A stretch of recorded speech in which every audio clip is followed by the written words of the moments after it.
ऐसे ही इंटरनेट को स्क्रॉल कर रहा था, फिर मुझे एक खबर मिली। मैंने सोचा इसके बारे में आपको हम बताते हैं। दोस्तों, दरअसल एक गांव है उत्तर प्रदेश में जिसका नाम है देहरी। जी हाँ, यह जौनपुर जिले में आता है। आखिर देहरी गांव सुर्खियों में क्यों है, चलिए अब ये भी जान लेते हैं। दोस्तों, यहाँ पर रहने वाले मुस्लिम परिवारों अपने नाम के साथ टाइटल में दुबे, ठाकुर, तिवारी, मिश्रा यह सब लिख रहे हैं। और इनसे आप पूछा गया कि आप ऐसा क्यों कर रहे हैं, तो उन्होंने कुछ हैरान कर देने वाला जवाब दिया। दरअसल यहाँ पर करीब 35 परिवार के मुसलमान रहते हैं। यह बात तब से शुरू हुई जब यहाँ पर रहने वाले एक व्यक्ति का नाम, जिसका नाम नौशाद अहमद था, उसने शादी के निमंत्रण में अपने नाम के आगे दुबे लिख दिया, यानी कि नौशाद अहमद दुबे। नौशाद अहमद दुबे का कहना है कि अपने मोल में जाना कुछ गलत नहीं। 7 पीढ़ी पहले उनके पूर्वज हिंदू थे। उनके पूर्वज लाल बहादुर दुबे ने इस्लाम को अपना लिया था और फिर वो लाल मोहम्मद बन गए थे। अब वह अपना मूल नाम रख रहे हैं। लेकिन दोस्तों, अभी रुकिए, अभी ट्विस्ट तो बाकी है।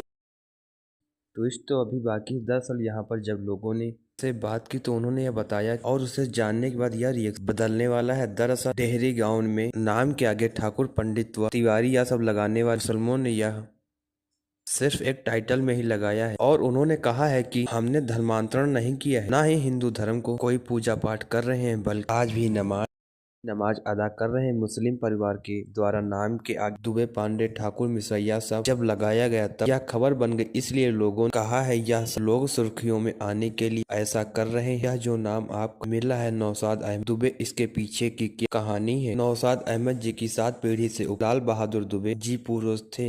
किसी न किसी को सामने आना पड़ता है, तो जड़ों से जुड़ों के लिए आप सामने आइए और अपना नाम लिखिए। मैंने वहीं से नाम लिखा है और अपने नाम के आगे दुबे लगा, और सबको ये कह रहा हूँ कि आप अपनी जड़ों से जुड़िए। जड़ों से जुड़ने से हमारे अंदर जो फैली हुई एक दूसरे के मतलब प्रति द्वेष की भावना है वो खत्म होगी। आपस का प्रेम जगेगा, सौहार्द जगेगा, देश जिससे देश मजबूत होगा और हम एकजुट होकर काम करेंगे। तो नौशाद भाई, ये बताइए, ये आपको कैसे पता चला कि आप दुबई ही हैं? इसकी खोज कैसे की आपने? और क्या गांव में लोग क्या बुलाते हैं आपको? प्रेम से नौशाद भाई बुलाते हैं, अहमद भाई बुलाते हैं, या दुबे जी बुलाते हैं, क्या बोलते हैं? मुझे गांव में नौशाद ही कहा जाता है। अब कुछ लोग चिढ़ाने के लिए भी दुबे कहते हैं, कुछ लोग वास्तव में दुबे कहते हैं। मेरे जो हिंदू मित्र थे 20-25 साल पहले वाले भी, या 10-15 साल पहले वाले भी, उसमें से भी कुछ लोग मुझे दुबे जी कहा करते थे। क्योंकि मुझे ये पता था, मुझे पूर्वजों से पता चला कि मेरे पूर्वज लाल बहादुर दुबे थे, जो रानी की सराय आजमगढ़ से यहाँ इस गांव में आए, जमीन खरीदे, 1 पैसा 2 पैसा की जो भी उनकी हैसियत थी, जमींदारी खरीद के यहाँ पे रहे हैं। तो मैं ये जानता था कि मेरे पूर्वज लाल बहादुर दुबे हैं। इस तरीके से मुझे पता चला। और कितनी दिक्कतों का इसको लेकर के आपको सामना करना पड़ता है? कुछ कोई परेशानी होती है? मुझे कोई परेशानी नहीं है, इसलिए कि मैं जो ये कहता आप दुबे क्यों लिख रहे हैं, तो उनसे मैं ये खुद प्रश्न करता हूँ, मैं क्या लिखूं, आप मुझे बता दीजिए। तो आज तक कोई मुझे बता नहीं पाया। क्योंकि अरबी टाइटल है शेख, तुर्कियों का टाइटल है मिर्जा, मुगलों या मंगोलों का टाइटल है खान, तो हम उनका टाइटल क्यों अपनाएं? मेरे पास अपना टाइटल नहीं है क्या?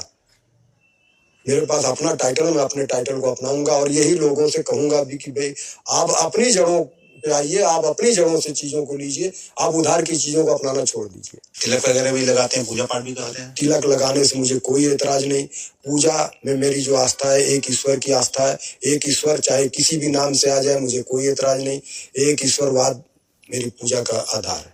आपके इस्लाम की क्या परिभाषा है? मेरा इस्लाम जो मोहम्मद साहब लेके आए हैं, जो कुरान में है, वही मेरा इस्लाम। अच्छा, इसके बाद जब ये नौशाद भाई, जब ये चीजें होने लगी, जब आप अपना टाइटल लगाने लगे दुबे जी, तो क्या कोई इस तरह का फतवा नहीं जारी हुआ, या इस तरह से लोगों ने नहीं कहा कि ये आप ऐसा काम क्यों कर रहे हैं, या इस तरह की परिस्थितियां क्यों बन रही हैं? फतवा जारी हुआ होगा तो जिसका मुझे पता नहीं। हाँ, लोगों ने मुझे कहा जरूर कि आप ऐसा कर रहे हैं, इससे अलग प्रभाव पड़ेगा। हमने कहा आप गलत रूप में देख रहे हैं, उसका तो गलत प्रभाव पड़ रहा है। आप अगर सही रूप में देखते तो उसका सही प्रभाव पड़ता।